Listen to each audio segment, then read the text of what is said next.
Hello my 7 deadly sins family and friends, welcome back to another video. I hope you're all doing okay today. It's going to be a bit of a short one today, but I thought it would be a good opportunity in the middle of the week because some of you might not have done your knighthood bosses yet, and I think this could be really good to help you get a bit more points. So I'm sorry if this video is a bit late, but I spent like the past 4 hours or so getting the footage of the video to come tomorrow after this of my free-to-play friendly clear of the newer sector. So hopefully you'll enjoy that one, but let's get back to this video. So first off, you might be wondering why I've got Derieri within my Lightning Merlin team, right? Because Lightning Merlin, she's a lightning character. She's not like a dark or fire character. Why would I even want to use Derieri? That doesn't make any sense. Well, if we have a quick look at her potential 7 and read this, and I think people just assumed because of her skills, which we'll read in a second, that this meant it was just for darkness characters, but actually it's not. So it will do a bit more damage on the final strike, but it says this attack increases the enemy's normal skill damage taken by 50% for 20 seconds. So if we quickly read the skills, the normal one, it says it's got a 21-second cooldown.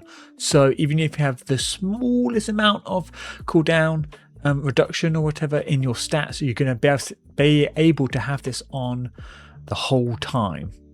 Now, it doesn't say anything within here. It does a bit of damage, and then you can, so you with the Night Bloom, and that does additional darkness damage equal to 30% of Derieri's attack when hit by a darkness normal skill. So this is not going to help us at all because we're not going to be using a darkness normal skill.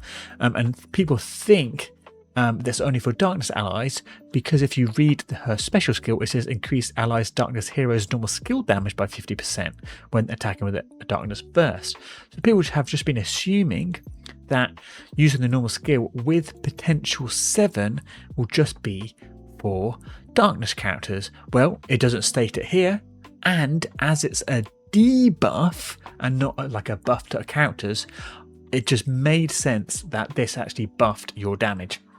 Now, I've done a little bit of testing, and I think it's probably the most fair testing we can do in the actual free trials, like the battle trial, right? Because that one has basically no resistances whatsoever. So when we don't crit, like our defense chat or whatever doesn't buff it, and then with other buffs and debuffs, it will be like perfect just for a damage increase. Okay, so have a look at this. On the first try, I used just the very first part of Merlin's normal skill, and it hit for 92k. Now, I went in and I've reset, and I used Derieri. There was no other debuffs that would or buffs that would boost Merlin's damage other than the P7.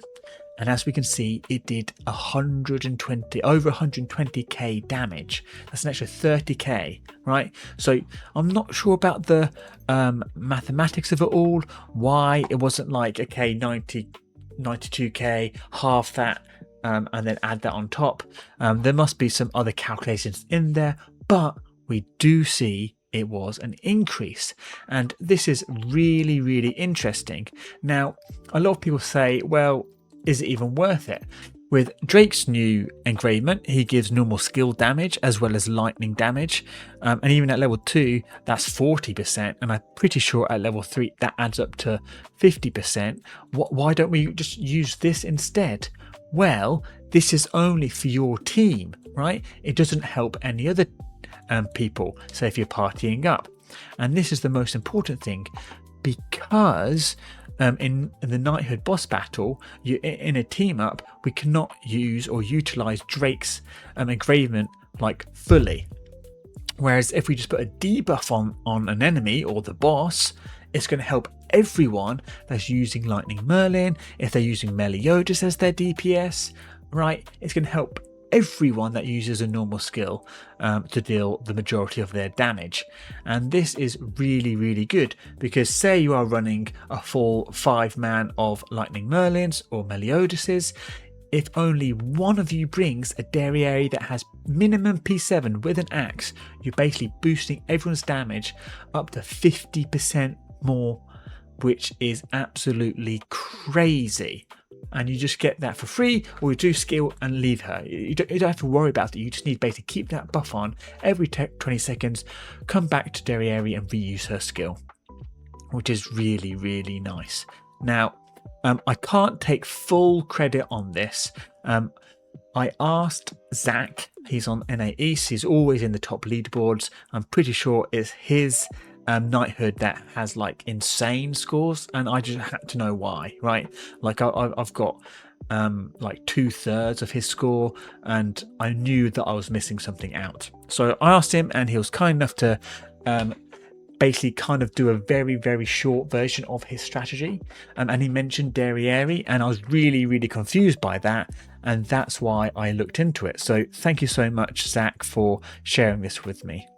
How incredible is that? So if you're wondering, if you haven't done your knighthood boss yet, and you usually just basically run 5 people with Merlin or with Meliodases, and then they all run the same, like Daisy for the combo waltz, and Elizabeth for the healing and the debuffs, and whoever fourth you want to bring, depending on your team. It could be like Gotha with his staff or a book, right? Utilize and diversify your team and bring separate buffs and debuffs that can stack up.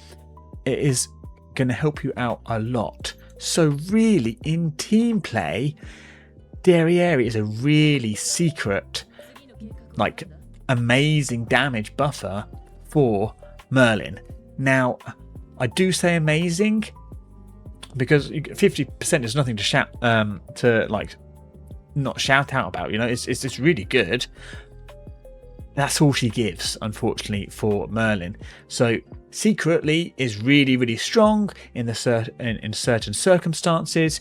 I probably wouldn't run Derieri over, say, Drake or Gotha, for example, if you're doing solo play, or it's more of you're doing multiple battles, right, and then other teammates may not be running the same thing. I think there's more focus on the knighthood boss especially, but still really cool that we have this like unexpectedly good damage buffer for our Lightning Merlin. She's just getting better and better. So yeah, I think that's it really. If you learned something new or found something useful, consider leaving me a like and a subscribe. If you have not yet done your knighthood boss battle and now we're going to try it with this strategy, I'd love to know if it has actually increased your points. So give it a go and let me know. I'd be really interested to see and hear about that.